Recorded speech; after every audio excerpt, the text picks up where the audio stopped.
The Ant and the Grasshopper.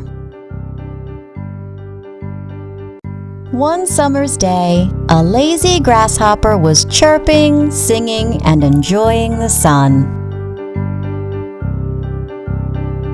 The grasshopper saw an ant working very hard to gather food.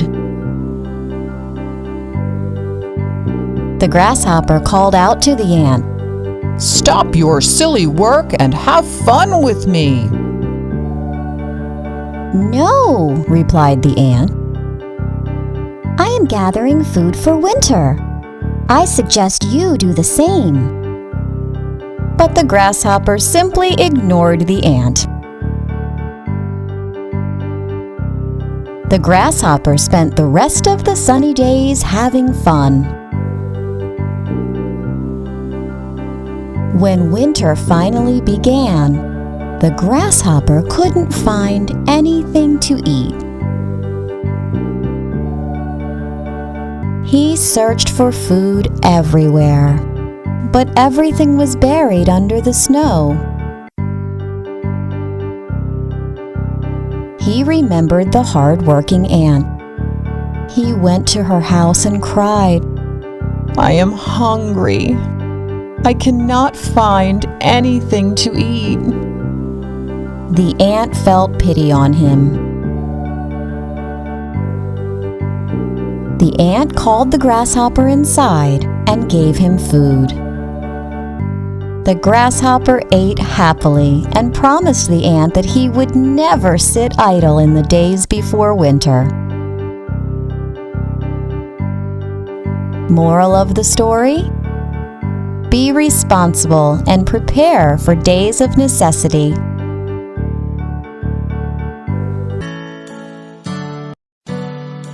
Once upon a time, on a farm next to a pond, Mother Duck was sitting on her nest on her eggs.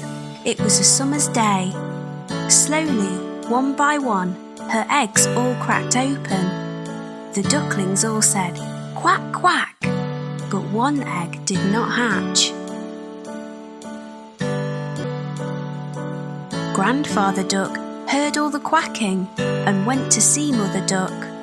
Mother Duck told him about the egg that had not hatched. Grandfather Duck thought the egg looked like a turkey's egg because it was so big. After a few days of waiting, the big egg hatched. Mother Duck could see that the duckling was not the same as the others. It was bigger, white, and ugly.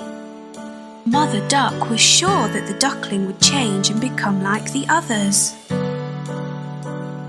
Mother Duck and the ducklings went swimming in the pond. The ugly duckling could swim much better than the others could. Mother Duck was very happy about this. After their swim, Mother Duck took the ducklings to the farmyard to play. The farm animals saw the ugly duckling and were very mean to him. They told him he looked ugly and that he did not look like the other ducklings. The ugly duckling became very sad. Mother Duck was not happy with the other animals and told them to leave the ugly duckling alone. Mother Duck told them how well the ugly duckling swam and how she thought he would look like the other ducklings in a few days. The days went by and nobody listened to Mother Duck. The farm animals still made fun of the ugly duckling. The other ducklings were also mean to him and would not play with him. The ugly duckling felt very sad. He did not want to be at the farm anymore. One night he ran away. He went a long, long way and fell asleep in a muddy marsh.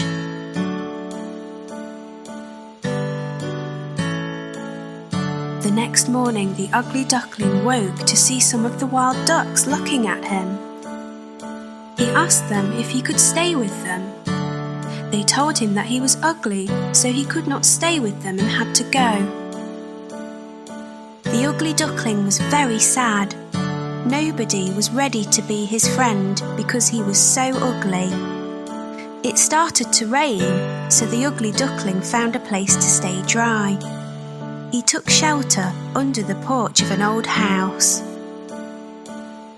The next day, the house door opened, and a big dog came outside. The dog barked at the ugly duckling, and the duckling had to run away very quickly. The days went by, and winter came. The ugly duckling was very cold. He lived alone near a pond and made his home in the long grass. It was a long winter. Finally, spring came with sunny days. One day on the pond, the ugly duckling saw 3 beautiful white swans swimming. The ugly duckling knew that they would not want him as a friend because he was too ugly. The 3 swans saw the ugly duckling and swam over to him. They said, "Hello, new swan." The ugly duckling asked them why they called him a swan when he was a duck. The swans told him that he was not a duck and to look at his reflection in the water. The ugly duckling was very happy with his reflection in the water. He was not an ugly duckling anymore. He was a handsome white swan. The 3 swans were happy to be his friends, and they all swam in the pond. The 4 swans flew up in the sky. The ugly duckling was a very handsome white swan. He was very happy. The children on the ground clapped as the swans flew above them.